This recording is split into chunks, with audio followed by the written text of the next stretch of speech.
Assalamu alaikum rahmatullahi barakatuh туғандар, қандайсыздар, жақсыларбы? Сіздер менен бүгін біздің каналға Фатима Исақова өзін білгендер менен бөлішіп кетмекчи. Бүгінгі біздің тема жашоодогу айымдардын абалы жөнүндө болмокчу. Assalamu alaikum, саламатсыздарбы? Мен бүгүн сиздерге өзүм билген маалыматтар менен бөлүшүп кетүүнү туура көрдүм. Айымдар жашоодо дайыма өзүнүн ролдорун алмаштыруу менен жашоосун өткөрөт деп койсок болот. Мисалы үчүн бир айым турмушка чыгат, турмушка чыккан учурда мен баарын кыйратам деген вау деген состоянияда болот. Андан соң айымдардын ролдору алмашып, мен кылышым керек деген абалга өтүп калат. Же болбосо керек деген абал менен жашап калат.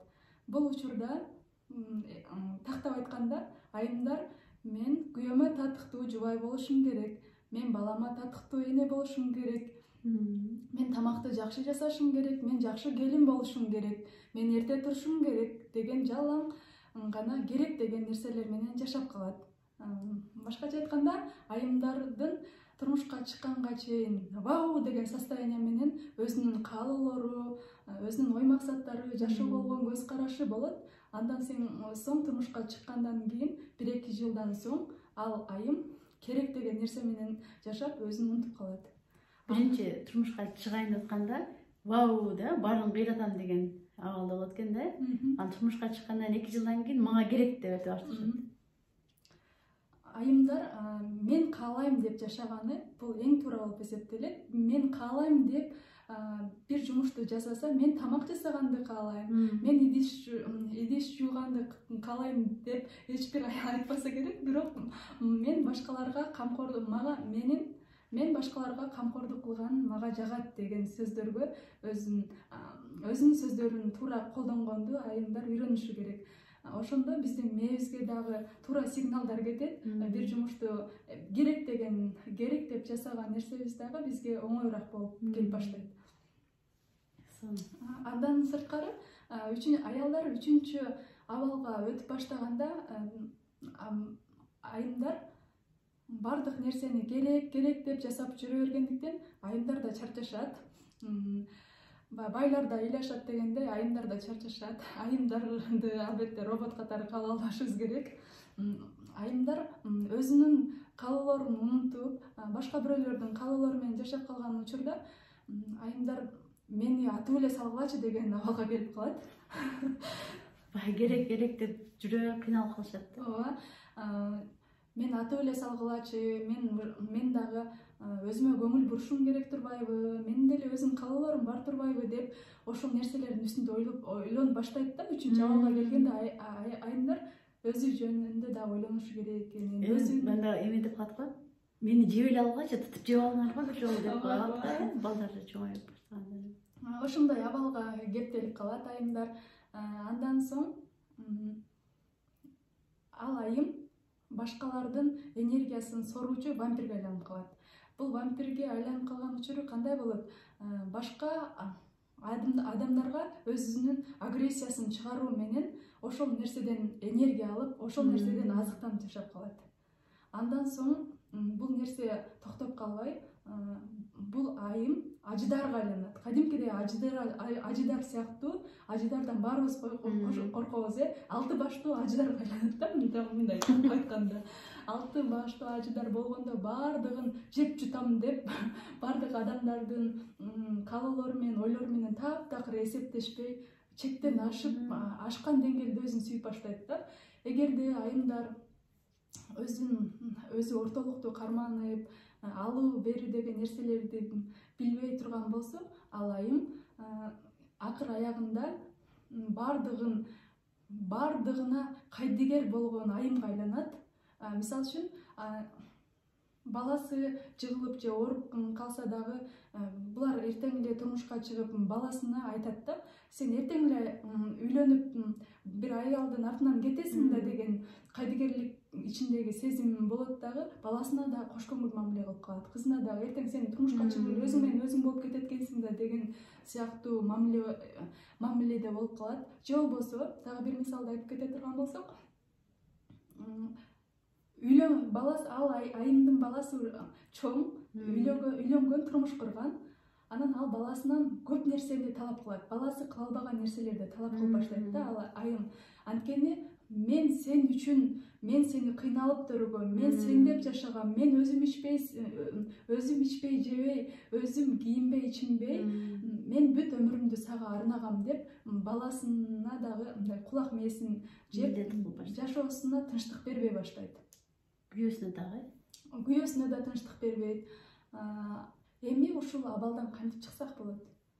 Бул абалдан чыгуу үчүн биринчи кезекте айымдар өзүн сүйүшү керек. Биринчи орунга баласын коюп алган туура эмес. Эгерде балаң ошол эгерде сенин жашооңдун маңызы бакытты баладан изде деп ошол сөзгө эле фокусуңузду жашооңузда ошол сөзгө эле байлап алсаңыз, анткени ар бир адамдын бул жашоодо өзүнүн орду бар дегендей, балаңыз деле эртең бирөөнүн күйөөсү болуп калат. Эгерде сиз балаңыздан дагы, өзүңүздөн дагы балаңызды артык жакшы көрүп алсаңыз, эртең сизде аябай жашоодон көңүл калуу болот.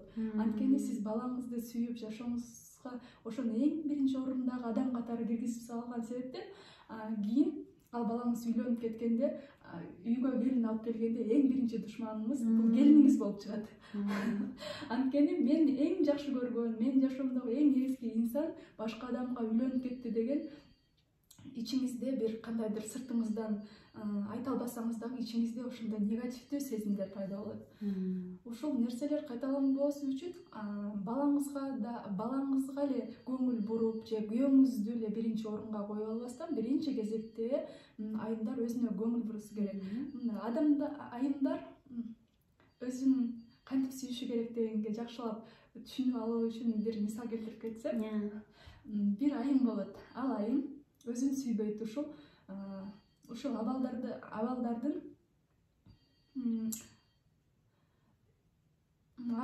экинчисинде жүрөт деп койсок болот да. Керек деген абалда жүрөт. Анан ал балдарыма тамак жасап беришим керек, үй жыйнашым керек, тигини кылышым керек, муну кылышым керек деп жүрө берип өзүн унутуп калат. Бирок акыр аягында ал айым вампирге айланат. Андан соң ажыдар болот. Бирок ошол мезгилде ал айым өзүнө өзү жакпай баштайт.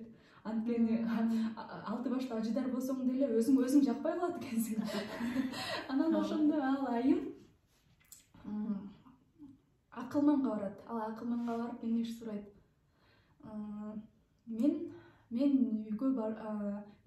үйгө барсам балдарыма деле жакпай турган болуп калдым. Анткени алты баштуу ажыдардай болуп, бардыгынын энергиясын соруп, вампирдей болуп турсаң, эч кимге деле жакпайсың да. Ошол нерсени акыры өзү сезип, акылманга барып кеңеш сурайт. Кеңеш сураганда ал акылман айтат: сиз бүгүндөн баштап өзүңүздү сүйүүдөн жашооңузду өзгөртүп баштаңыз. Биринчи кезекте өзүңүзгө күнүнө жок дегенде 1 саат убакыт бөлүңүз дейт. Ошондо айым үйүнө барат. Баргандан кийин ага чейин ал айым үйүнө келгенде, ал айым 12 саат жумушта иштейт.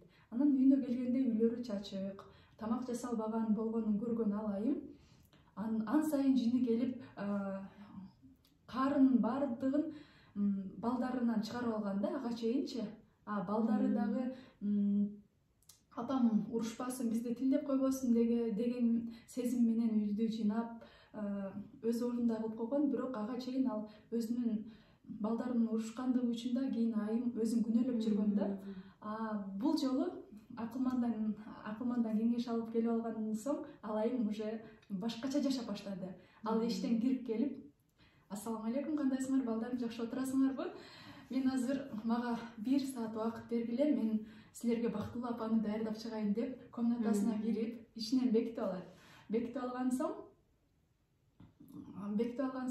ал өзүнө жаккан атайын шириндиктерди, өзүнө жаккан бир ширин таттууларды алып жеп, өзүнө жаккан, балким айымдардын каалоосу ар түрдүү болот эмеспи? Бирөөсүнө китеп окуй жагышы мүмкүн. Ошол өзүнө жаккан каалоолорунан эмне жакса, балким өзү бир кино көргөнгө кызыгат. Ошол өзүнө жаккан жумуш менен 1 саат алектенет. Же жасангысы келсе жасанып, түздөнүп, өзүнө карап баштайт. Ошол күндөн тартып анын анын жашоосунда өзгөрүү пайда боло баштайт. Үйүнө келсе, үйлөрү да жыйналып болуп калат. Буга чейин шоктонгон баласы шоктонбой да калат. Анан бир күн балдары апасын аңдып башташат. Эмне себептен апам ушунчалык өзгөрдү? Комнатасына кирип алып, бөлмөсүндө бир саат эмне кылып атат болду экен? Дайыма эле ушинтип бир саат кирип кетет деп апасын аңдып, атайын бир күн бөлмөсүнүн ишин бекитпей калган учурда балдар кирип келет. Ошол учурда апасы өзүнө жаккан булочкаларды жеп отурган болот. Өзүн сүйүп, жана акылман айткандай. Ошол учурда балдары аябай таң калуу менен карайт. Бизге алып бербеген булочкаларды сиз өзүңүз жеп отурасызбы деп аябай таң калат. Ага чейин ал өзүм жебесем дагы балам жесин деп биринчи кезекте балдарын алып келген. Анан өзүн унутуп койгон да.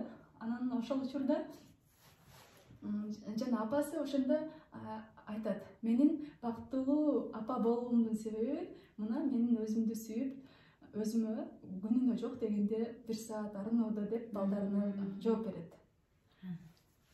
Дагы бир мисалды айтып кетсем, эгерде биз балдарым силер эле бактылуу болгула, силер бактылуу болсоңор, менин бактылуулугум силердин бактылуулугуңарда деп байлап алсак, биздин бактыбызды балдарыбыздын бактылуулугуна байлап ала турган болсок, эч убакта биз бактылуу боло албайбыз. Анткени ар бир адамдын жашоосу өзүнчө.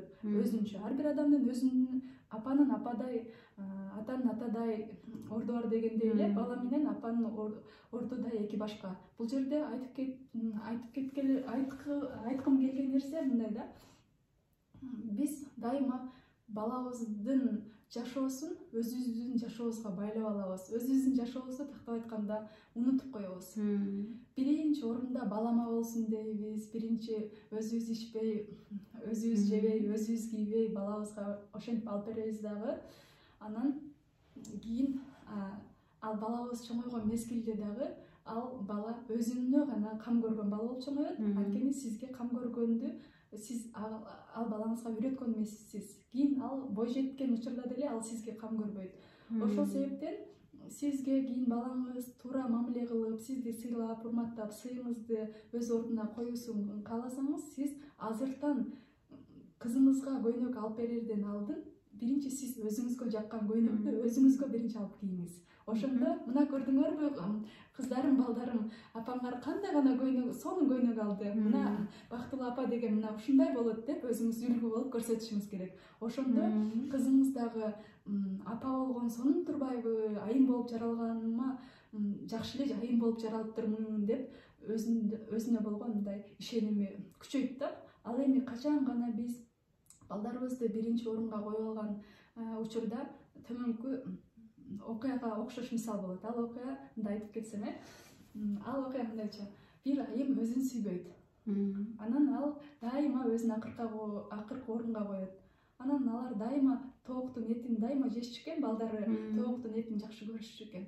Анан балдарына эттүү жерлерин жесин деп балдарына тооктун санын, эң эттүү жерлерин берчү экен. Дайыма өзү 5 баласы болгон экен, ал айымдын 5 баласына эттүү жерлерин берип, өзү дайыма моюн жечү экен. Өмүр бою балдары чоңоюп кеткиче моюн жеп тур да, ал эчечи.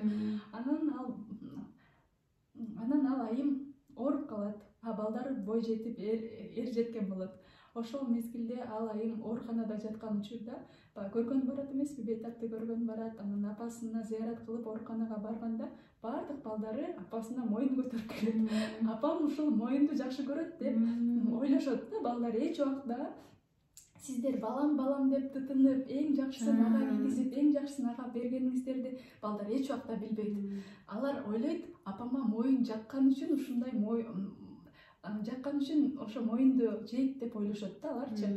Анткени баланын психологиясына калыптанып калган нерсе кийин чоңойгондо деле ошол баягы учканда ошону аласың дейт го. Ошо тарбияда эмнени берсең, ошол нерсени аласыз да, түшүнбөйм. Мисалы үчүн бизде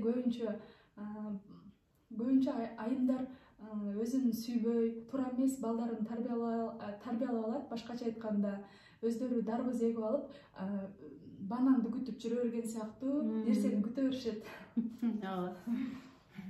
ошондо аял киши өзүн сүйүп бартаса динозавр менен вампирге айланбайт, ажыдар менен вампирге айланбайт. Бул жерде эң эле секрети айымдар ар бириңиздер өзүңүздөрдү сүйүп бартап жашаңыздар. Анан өзүңүздөрдү барктабай жашап алып, кийин жакындарыңызга милдет кыласыз өзүңүздүн туура эмес жашооңузга. Алар күнөөлүү сыңарындай, алар күнөөлөп коет. Балдарым сен үчүн мен ушундай кыйналганмын, күйөөңсүн сен үчүн сендеп жүрүп мен ушундай жакшы жаштыгымды өткөзбөйдүм деп башка бирөөлөрдү күнөөлөп калышат да. Ошон үчүн ар бириңиздер өзүңүздөрдү сүйүп, бактап жашаңыздар, бактылуу болуңуздар, тынч болуңуздар, аман болуңуздар. Рахмат Фатима. Саламатта калыңыздар. Рахмат сизге да чакырганыңызга.